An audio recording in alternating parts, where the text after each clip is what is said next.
జాతీయ లోక్ అదాలత్ని సద్వినియోగం చేసుకోవాలని junior civil judge Vemula Deepthi సూచించారు. ఆర్మూర్ కోర్టు ఆవరణలో ఈ నెల 28న నిర్వహించిన జాతీయ లోక్ అదాలత్పై శుక్రవారం కోర్టు హాల్లో junior civil judge Vemula Deepthi అధ్యక్షతన సమావేశం నిర్వహించారు. ఈ సందర్భంగా వారు మాట్లాడుతూ రాజ్యమార్గమే రాజమార్గమని, జాతీయ లోక్ అదాలత్ను సద్వినియోగం పరచుకోవాలని, ఇలాంటి అవకాశాన్ని వినియోగించుకోవాలని సూచించారు.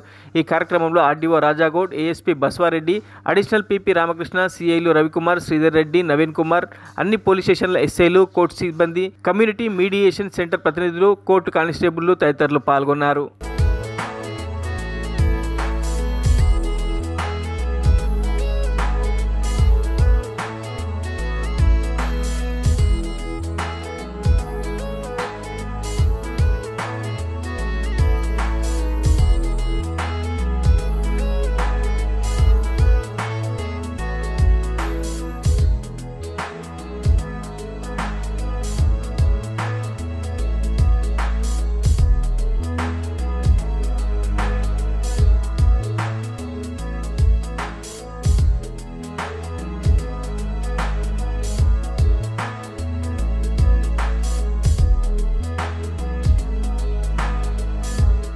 మరిన్ని అప్డేట్స్ కోసం మా ఛానల్ని సబ్స్క్రైబ్ చేయండి.